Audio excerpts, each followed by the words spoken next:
Anvisa, acorda. Ué, como assim, produção? Não vai deixar eu falar Anvisa? É isso mesmo? Tem que falar Anvisa sim. Tem que falar Anvisa pra caralho. Porra, Anvisa!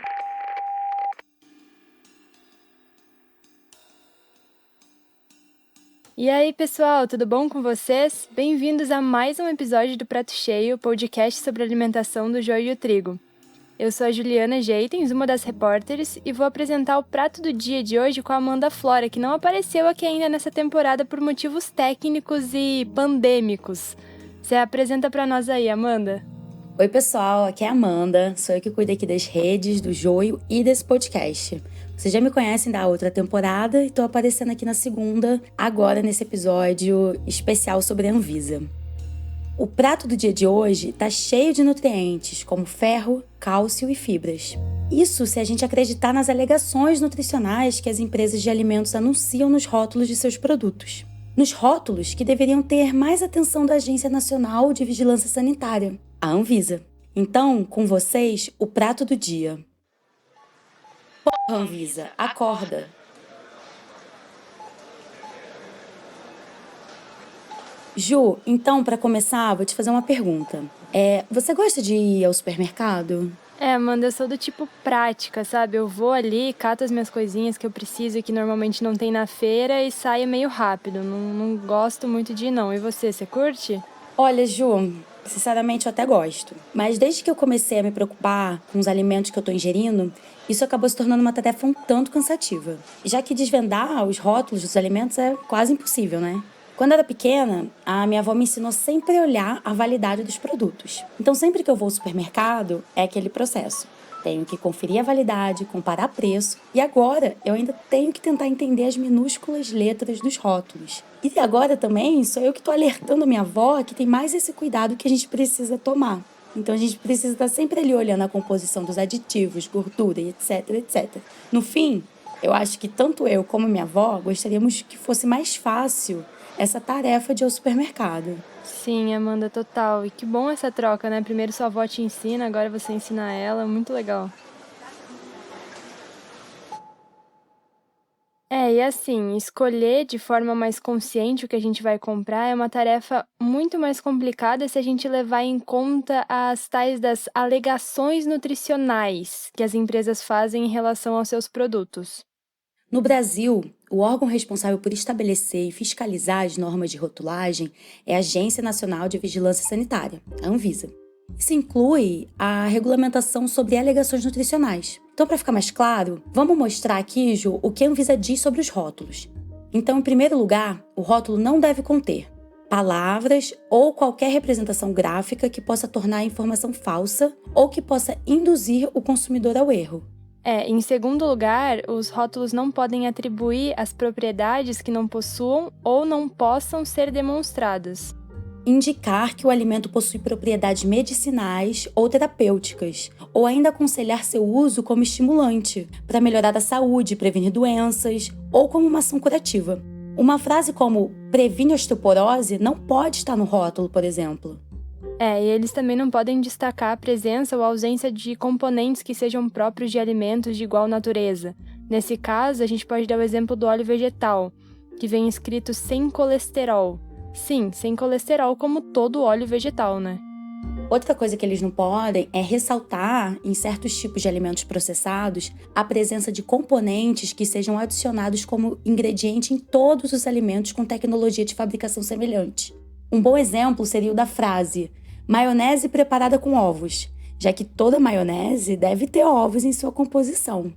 Parece bem claro, né? Mas a gente vai ver que, no entanto, algumas empresas acabam encontrando um jeito de descumprir essas normas para maquiar seus produtos como se fossem mais saudáveis do que de fato são.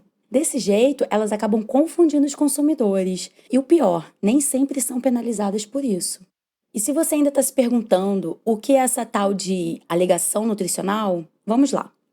A definição dada pela Anvisa é que, abre aspas, a alegação nutricional é a informação utilizada para descrever um nível absoluto ou relativo de determinados nutrientes ou valor energético presentes em alimentos. Fecha aspas. É uma forma das empresas de anunciarem que um determinado produto tem uma certa propriedade funcional ou de saúde. E a alegação ela não é um item obrigatório nos rótulos. Vale lembrar que as informações como data de validade, informação nutricional e lista de ingrediente, por exemplo, são os dados que têm que aparecer obrigatoriamente em qualquer produto. Mas como a gente acabou de dizer, esse não é o caso da alegação. A alegação é uma opção que as empresas têm e que elas usam para dar destaque aos benefícios dos seus produtos. É um jeito de tornar os alimentos mais atrativos aos olhos dos consumidores que acreditam estar fazendo opções mais saudáveis no momento da compra, sabe? Geralmente, as alegações são exibidas em posição de destaque nas embalagens e são parte da estratégia de marketing das empresas para alavancar as vendas. É um tipo de marketing que induz o comportamento do consumidor, né? Porque as alegações elas podem criar o que é conhecido como efeito halo. E o que é isso? Nada mais é do que uma metonímia. É tomar a parte pelo todo. O efeito halo tem a ver com o fato de que nós superestimamos a qualidade nutricional de um item, baseando-se em uma ou mais alegações específicas. Por exemplo, um alimento que diz ser baixo em calorias. Coca-Cola sem açúcar tem baixo teor de calorias ou... E aí a gente acaba passando a acreditar que esse produto é em geral mais saudável. Mas não olhamos para os outros itens da composição do alimento que também são importantes para saber se ele é de fato ou não saudável. Brincar com o uso das alegações é um jeito que a indústria dos alimentos ultraprocessados encontrou para brincar com as nossas mentes e com a nossa saúde. Sem resíduos, Coca-Cola. Eu lembro, Ju, que quando eu era pequena, o meu avô, ele decidiu que não ia mais beber Coca-Cola. Ele só ia tomar o refrigerante Suquita, porque, segundo ele, era feito de laranja. E olha que engraçado, no rótulo do refrigerante Suquita, tá até hoje escrito, feito com suco de laranja. Então, ainda que tenha uma pequena ou quase nada de composição de suco de laranja no refrigerante, a gente tem que lembrar de todos os outros ingredientes que faz a Suquita não ser uma bebida saudável, de forma alguma. Inclusive, tem uma nota 1 no aplicativo Desrotulando. Ou seja, não é nem um pouco saudável. Sim, continua sendo um ultraprocessado, né, Amanda? Você tava me contando a história do seu avô e eu lembrei da minha avó, que a gente tá nos restaurantes, assim, ela acaba sempre pedindo... Ela ama Coca-Cola, né? Mas ela acaba sempre pedindo um H2O. E a gente vai falar mais pra frente aqui sobre o H2O no episódio. Simplesmente porque tá escrito água no rótulo, parece... às vezes até as cores, né? Enfim, tudo influencia na compra do consumidor, que acha que aquilo é mais saudável. Mas a gente sempre tem que lembrar que continuam sendo ultraprocessados. Exatamente, Ju. Eles fazem de tudo pra gente acreditar que aquilo ali é um pouco mais saudável, mas não é. Água mais Instituto Coca. Pois é, e essa brincadeira toda não é nada inofensiva. Uma dupla de pesquisadores americanos inclusive analisou o uso de alegações nutricionais de baixo teor de gordura por parte da indústria e como essas influenciam o consumo desses alimentos. Eles descobriram 3 coisas bem preocupantes. As pessoas consomem mais um determinado tipo de alimento por causa da alegação de baixo teor de gordura, do que fariam se não houvesse alegação, se fosse uma versão normal da mesma comida. E isso acontece porque as pessoas se sentem menos culpadas de consumir tais alimentos por causa do dito baixo teor de gordura, e porque elas passam a acreditar que podem consumir porções maiores do alimento. A ênfase em produtos saudáveis dá uma aura de saúde, mesmo para comida porcaria. E como a gente já disse em outros episódios aqui do Prato Cheio, a má alimentação com consumo elevado de alimentos ultraprocessados que são cheios de açúcar, sal, gordura, está relacionada a doenças como diabetes, hipertensão, doenças cardiovasculares, obesidade, enfim, todas elas. Água mais Instituto Coca-Cola Brasil, mundo sem resíduos, Coca-Cola sem açúcar, tem baixo teor de calorias ou... E aqui no Brasil, a Anvisa prevê 2 tipos de alegações: as de conteúdo absoluto e as de conteúdo comparativo. A alegação de conteúdo absoluto é aquela que descreve a ausência ou a presença de determinados nutrientes ou valor energético presente no alimento. Alguns exemplos são frases que vemos em rótulos como não contém açúcares, sem gorduras trans, baixo em calorias, fonte de cálcio, alto teor de fibras, rico em ferro, blá blá blá. Já a alegação de conteúdo comparativo é aquela que compara o nível de um ou mais nutrientes ou valor energético presentes no alimento em relação ao nível encontrado no alimento de referência. São frases do tipo: reduzido em calorias, reduzido em açúcares, aumentado em ferro. Já reparou que o nosso corpo está sempre pedindo cuidado? Com a alimentação é igual. Por isso, Becel é feita com ingredientes simples, como óleos vegetais e ômega 6. Saudável como a vida pede. A confusão nas nossas cabeças é enorme. No caso da Becel, por exemplo, que a gente acabou de ouvir a propaganda, ela diz que o produto é perfeito para cuidar da gente e dos nossos corações porque tem ômega 6. E olha a contradição. A margarina é conhecida por ter gordura trans na sua composição. E o consumo elevado de gordura trans pode levar ao aumento do colesterol total e do colesterol ruim, ao mesmo tempo em que reduz os níveis de colesterol bom. Isso significa uma maior probabilidade de desenvolver doenças cardiovasculares, ou seja, as doenças relacionadas ao coração. Ju, e a gente não tá sozinha nessa confusão não, viu? Uma pesquisa de 2013 do IDEC, o Instituto Brasileiro de Defesa do Consumidor, entrevistou centenas de mulheres e descobriu que 40% das entrevistadas entendiam parcialmente, muito pouco ou nada da informação nutricional nos rótulos dos produtos. Ou seja, a indústria dos alimentos ultraprocessados está mandando benzaço no objetivo de ser pouco transparente e de não facilitar a compreensão do que ela vende. Afinal, se todo mundo soubesse o que está por trás das embalagens e entendesse de uma forma fácil do que são feitos esses alimentos ultraprocessados, as empresas alimentícias estariam em maus lençóis, lascadas total. E a própria Anvisa até admite que a situação atual das alegações nos rótulos induz os consumidores ao erro. A agência considera que os critérios de composição para veiculação de alegações nutricionais são frágeis e que não coíbem alimentos com quantidades elevadas de nutrientes negativos de darem destaques sobre as qualidades nutricionais positivas nos rótulos. Amanda, na prática, isso significa que, como no caso da Becel, uma margarina com excesso de sal, gorduras e gorduras saturadas pode dar a entender que faz bem para o coração. Que um salgadinho com excesso de sal e gorduras saturadas pode exibir no rótulo que promoveu uma redução de 20% nesses dois itens. Um pão alto em sal e gorduras saturadas pode se declarar como fonte de fibras. E olha, a gente não está inventando nenhum desses exemplos. Todos eles são reais e foram colhidos em prateleiras de supermercado. Jaime? Sim, senhora. O menino está com sede e não temos laranjas. Mas ele vai adorar o Tang sabor laranja. Ele não merece.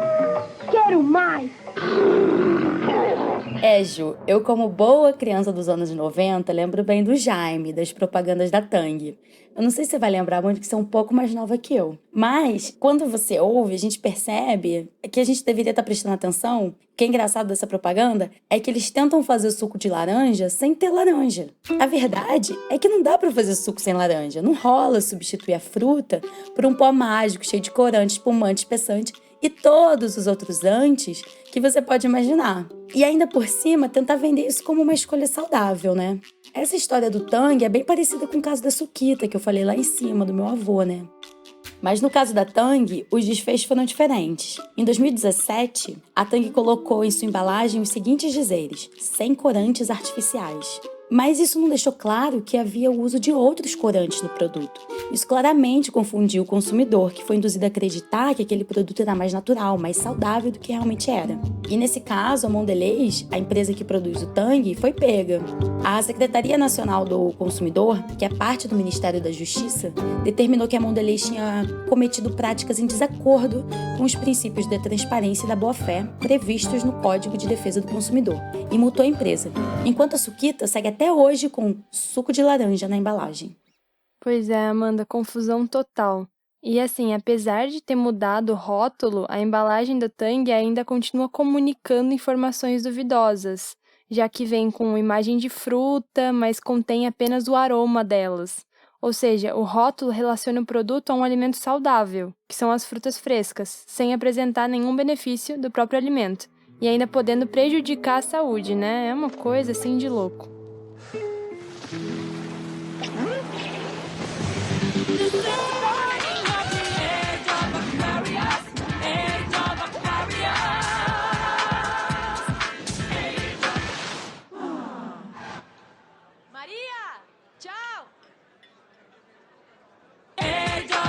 Faça uma festa em você. Chegou Aquarius Fresh, levemente gaseificada e zero açúcar. Aí.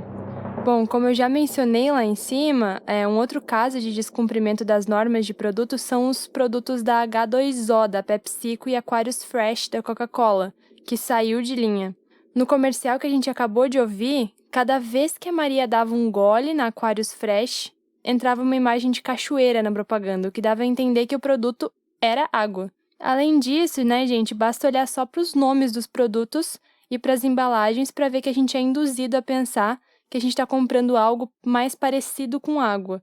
O próprio nome, né, H2O, já remete à fórmula da água. Então, né, você já notou também que, inclusive, em muitos supermercados esses produtos são vendidos próximos a garrafas de água?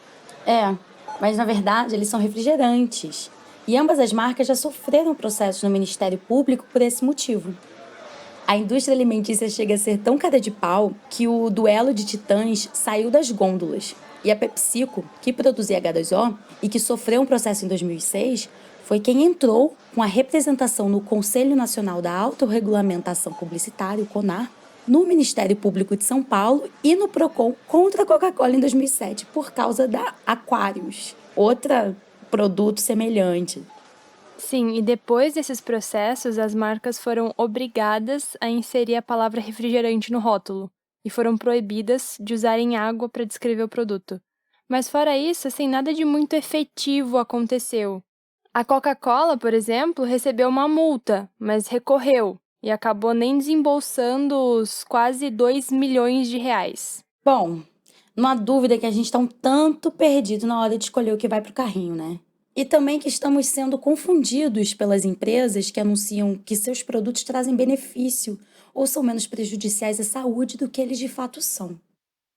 E se até para a Anvisa está claro que as regras de rotulagem e de alegações não estão cumprindo o objetivo de garantir clareza e qualidade das informações sobre valores nutricionais e composições dos produtos que são comercializados no Brasil, é que a gente se pergunta, mas Anvisa, na batalha por nossos corações, mentes, estômago, vale tudo para que essas empresas cheguem até o nosso prato? Não tem como estabelecer regras que facilitem a compreensão dos rótulos do que comemos? Regras que também inibam ou proíbam que as empresas reagirem de forma a nos enganar e de serem sacanas? A gente vai deixar vocês pensando um pouquinho nessas perguntas e já volto depois do intervalo.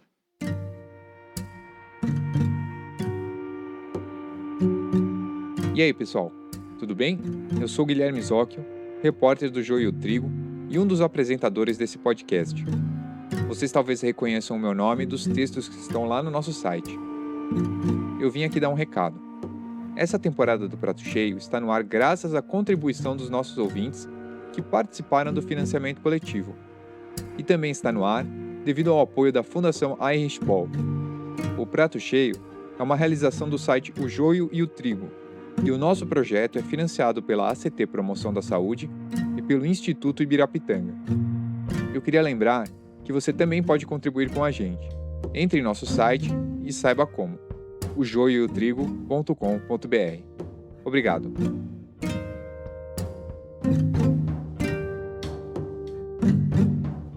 Bom, Amanda, acho legal que a gente comece pelo começo, né? E primeiro que a gente entenda como é que a Anvisa cria novas normas de rotulagem. Para aprovar uma nova norma, a Anvisa segue um extenso processo, incluindo um período de consulta pública. Durante esse percurso é importante a atuação da sociedade civil contra o lobby da indústria alimentícia que muitas vezes tenta atrasar a aprovação das regras na justiça ou com outros recursos. E como a gente tem discutido nessa segunda temporada do Prato Cheio, a indústria dos alimentos ultraprocessados também tem outras estratégias corporativas para influenciar decisões de políticas públicas sobre a saúde e alimentação.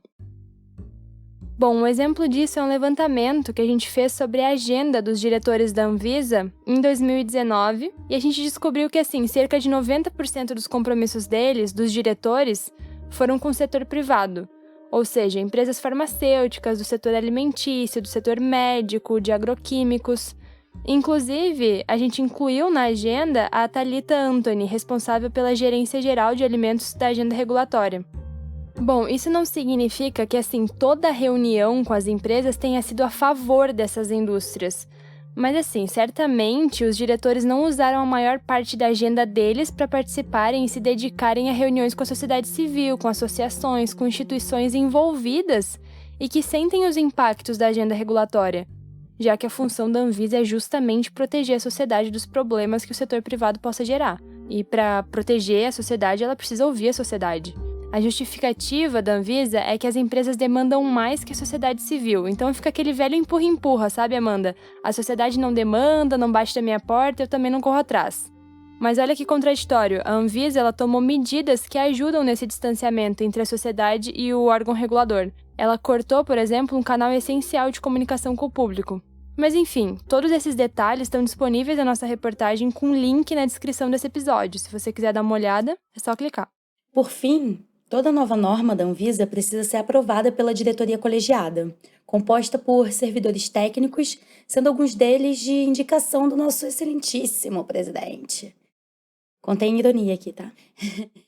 Isso tudo pode levar anos. É o que a gente tem visto na discussão sobre o novo modelo de rotulagem que se arrasta desde 2014. Depois que a nova norma é aprovada, as novas orientações são publicadas em RD6, uma abreviação para a Resolução da Diretoria Colegiada. Olhando especificamente para as questões das alegações nutricionais, existe uma RDC que dispõe sobre o regulamento técnico sobre informação nutricional complementar. Ela formalizou os parâmetros para regular, por exemplo, quando um produto pode vir com a alegação de que é rico em ômega 3, ou que é fonte de vitaminas e minerais. Também determinou em qual porcentagem elas devem estar presentes para que uma alegação como rico em ferro possa ser feita.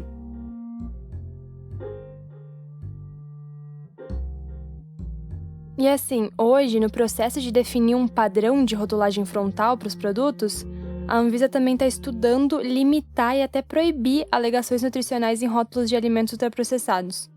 De acordo com um relatório de análise de impacto regulatório sobre a rotulagem nutricional de 2018, uma das possibilidades é a proibição total das alegações nos produtos que sejam alvo de rotulagem nutricional frontal. Outra possibilidade seria restringir as alegações que dizem respeito aos nutrientes, objeto da regulação. Em outras palavras, um salgadinho não poderia falar que reduziu o teor de sal, mas poderia indicar que é assado e feito com óleo de girassol. Além disso, a agência avalia limitar o tamanho que essas alegações ocupam na embalagem para que não sejam maiores que os sinais de advertência que ela estuda em colocar nos alimentos ultraprocessados. O relatório que a Ju mencionou também declara a intenção de que sejam definidos critérios mais claros para as alegações nutricionais. Como a gente já falou aqui, os fabricantes têm uma grande margem de manobra. A solução seria definir parâmetros de acordo com o teor nutricional por 100 gramas de alimento, no caso dos sólidos, e 100 ml no caso dos líquidos. Isso significa que a Anvisa deve dar fim à apresentação das informações nutricionais por porções. A liberdade de escolher o tamanho da porção tem feito com que as empresas adotem parâmetros que favorecem o produto, O relatório da Anvisa ressalta que isso pode induzir o consumidor a engano quanto às propriedades nutricionais de um ultraprocessado e que dificulta a comparação, porque as pessoas são obrigadas a ficar fazendo cálculo e a gente não vai ficar fazendo cálculo no mercado, Um exemplo dessa história toda, Ju, é que já não viu aí no miojão a Turma da Mônica dizendo rico em vitaminas. Total. E assim, Amanda, para deixar tudo ainda mais complicado, um estudo feito por pesquisadores da Universidade Federal de Santa Catarina e da Universidade de Oxford analisou produtos empacotados voltados para o consumo de crianças. Falando aí do miojão, Os pesquisadores analisaram o conteúdo nutricional dos produtos que tinham alegações nutricionais e compararam a produtos similares que não tinham alegações. A conclusão desse estudo foi que, esses produtos que tinham alegações nutricionais na embalagem tinham um conteúdo nutricional semelhante ou pior do que os que não tinham alegação. Olha que loucura! E o elevado número de alimentos com baixa qualidade nutricional sendo comercializado para crianças através de embalagens de produtos e alegações nutricionais deveriam ser motivo de preocupação para os formuladores de políticas públicas que desejam melhorar a dieta das crianças e combater a obesidade infantil. Uma forma da gente evitar essa atual situação em que as alegações mascaram o status nutricional geral de um alimento seria implementar critérios de qualidade nutricional que garantiriam regras mínimas para que os alimentos destinados a crianças possam ter ou não alegações. Isso tudo deveria ser regulamentado por políticas públicas, né? E aqui no caso do Brasil, pela Anvisa. Quem vai falar pra gente agora um pouco sobre o papel do Estado para regular o jogo do empurra-empurra de escolhas que são ruins para a nossa saúde é o advogado Edgar Gaston Jacó, pesquisador das relações entre direito e economia. Eu acho que aí tem uma discussão muito interessante, e isso é importante para a economia comportamental, de julgar a responsabilidade para o indivíduo. A economia comportamental mantém uma certa responsabilidade do indivíduo pelos seus atos, mas o Estado ajuda a escolher. Um livro básico que começou a tratar desse tema, que é o Nudge, ele tinha como subtítulo aqui no Brasil um empurrão para a escolha correta. E é essa a ideia. Tudo bem, eu não vou tolir as escolhas ruins, mas eu vou te empurrar para as escolhas corretas, assim como o marketing empurra para escolhas que às vezes não são as melhores. E na América Latina, existem outros países que estão anos-luz na nossa frente quando o assunto é normas de rotulagem. A Argentina, o Chile e o Peru são exemplos que estão caminhando mais rápido na regulação do que pode e o que não pode nas embalagens. Nesses países, entre outras regras, é proibido rótulo com imagem de fruta se o produto não contém fruta. Meio óbvio isso, né? Mas, inclusive, a imagem da embalagem da própria Tang nesses países é diferente. A imagem que vem no rótulo é um copo do suco. E falando assim especificamente do Chile, desde 2016, o país aprovou um sistema de alertas nutricionais que vem estampados nos rótulos de alimentos processados e ultraprocessados, visando reduzir a obesidade infantil, que era o que a gente estava falando, né? Esses alimentos são obrigados a trazer um octógono preto na parte da frente, sinalizando altas quantidades de nutrientes como sódio, açúcar e gordura. E olha só que interessante, por lá os produtos ultraprocessados não podem exibir alegações, nem fazer uso de personagens infantis, nem exibir publicidade na televisão. Alguns estudos iniciais, inclusive, já mostram as mudanças positivas nas escolhas dos consumidores com a chegada dessa nova sinalização. Ju, mas já que a gente está falando sobre alegações enganosas, a gente não pode esquecer de uma coisinha aqui: os famosos alimentos integrais. Afinal, de uns anos para cá, eles vêm dominando as prateleiras. Mas quais são os critérios para afirmar que um produto é integral? No Brasil, eles ainda não existem. Inclusive, esse debate estava para consulta pública na primeira metade desse ano. Mas fato é que a falta de uma legislação específica dá margem para as empresas declararem que seus produtos são integrais, sem uma quantidade mínima desses ingredientes em sua composição. A atual proposta sendo debatida pela Anvisa é de que os alimentos contendo cereais só poderão apresentar no rótulo a palavra integral se tiverem pelo menos 30% dos ingredientes integrais e se essa quantidade de integrais for maior do que a quantidade dos ingredientes refinados. Sim, e para a gente ter uma ideia, Amanda, de como essa questão não estava bem resolvida, o IDEC divulgou uma pesquisa em 2016 com avaliação de 14 biscoitos que se declaravam integrais. E você acredita, Amanda, que dos 14, só 3 tinham farinha de trigo integral ou cereal como principal ingrediente da fórmula? E do resto dos produtos, 6 biscoitos continham mais farinha refinada do que integral. E 5 sequer tinham farinha ou cereais integrais na sua composição. A consulta pública sobre a rotulagem de integrais encerrou dia 15 de junho. E agora o processo segue para a fase final. Vamos ver como a coisa se desenrola. Ju, depois da gente contar todos esses causos aqui de como a gente pode ser facilmente manipulado na hora de escolher um produto, a gente acha que é importante também mostrar para vocês como que podemos denunciar um produto ou uma empresa com informações enganosas ou abusivas. A gente conversou com a Cecília Cury, advogada e fundadora do movimento Põe no Rótulo. Diante de um rótulo que nos induz a erro, que tenta nos fazer acreditar que a presença de grãos integrais polvilhados com 8 vitaminas e ferro compensa a quantidade de açúcar, gordura ou sódio, temos 2 caminhos possíveis. No plano individual, não comprar, o que é pouco. A gente precisa contribuir para que haja uma transformação no sistema alimentar, o que passa pela reformulação real de muito do que se oferta nos mercados e de como se oferta. E para isso, precisamos pensar de modo coletivo e colaborativo, denunciando os casos de publicidade enganosa ou abusiva. Há diversas formas de denunciar, como o site do Observatório de Publicidade de Alimentos, além dos PROCONs, Ministério Público e da própria Anvisa, lembrando que um não exclui o outro. Algum destes mecanismos há de nos dar uma resposta satisfatória. Como a Cecília mencionou, em caso de publicidade enganosa ou abusiva, é possível acionar o PROCON, mas essa é só uma das soluções possíveis. Caso você não queira entrar com uma ação, você pode fazer uma denúncia no Observatório da Publicidade de Alimentos. A gente vai deixar o endereço do site aqui na descrição do episódio, mas já vamos deixar o recado por aqui também. Basta entrar em publicidadedealimentos.org.br, clicar em Denuncie, escrever sua denúncia e ela será encaminhada para os órgãos competentes. Bom, e vale lembrar, Amanda, que o Observatório é uma iniciativa do IDEC em parceria com a Aliança pela Alimentação Adequada e Saudável, o Programa Criança e Consumo e Entre o Põe no Rótulo. É importante que todos denunciem publicidades enganosas, porque mesmo que você não tenha sido consumidor prejudicado, outras pessoas podem ser. Uma dica que pode ajudar a não cair nessas enganações é o aplicativo Desrotulando, que eu mencionei lá em cima, né? Eu acho que muitos de vocês talvez já conheçam. O Desrotulando fornece avaliações de produtos com base no Guia Alimentar para a População Brasileira e em recomendações internacionais. Para usar, você precisa direcionar a câmera para o código de barras do produto. Então, se o produto estiver cadastrado no aplicativo, você verá uma nota com base na lista de ingredientes.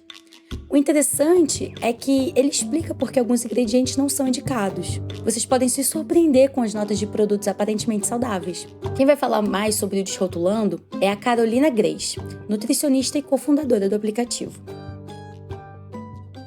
Os rótulos são complicados, têm um marketing agressivo para chamar a atenção e são milhares de opções disponíveis nas prateleiras. E é aí que o Desrotulando entra em ação. Como que a gente faz isso na prática? Nós traduzimos as informações técnicas em uma nota de 0 a 100. Quanto mais próximo a 100, mais saudável será o produto. Então, rapidamente, por meio do celular, o usuário consegue escanear o código de barras e fazer as consultas no supermercado. Na nossa prática, a gente vê 2 tipos de erros comuns nesse sentido. Um deles é o uso de expressões não previstas na legislação e, portanto, não poderiam ser utilizadas. E é o caso de expressões como natural, puro, original, sem conservantes, sem corantes artificiais, ou até mesmo quando o fabricante quer ressaltar uma característica, com corantes naturais, por exemplo, que aparecem seguido no rótulo e não estão previstas na legislação. E o segundo caso é o uso inadequado de alegações que estão previstas, como é o caso de uma alegação campeã sem adição de açúcares. Ou seja, teoricamente ela pode ser utilizada, mas aí a gente percebe o uso inadequado dela, como ocorre quando os fabricantes, por exemplo, retiram o açúcar adicionado e colocam o suco concentrado de maçã no lugar. Se tem um ingrediente com propósito de adoçar, como é o caso do suco de frutas, não poderia ser utilizada essa alegação. Bom, e antes da gente se despedir, nunca é demais que a gente lembre que optar por alimentos in natura é sempre uma escolha melhor do que os produtos industrializados, como recomenda já faz tempo o Guia Alimentar para a População Brasileira. E isso ainda te livra de fraudes e publicidades enganosas. Agora eu que vou fazer propaganda aqui para os alimentos in natura, ó. É um 2 em 1 super bom. A direção dessa segunda temporada do Prato Cheio é do Guilherme Zocchio e a produção é feita por Marina Yamaoka.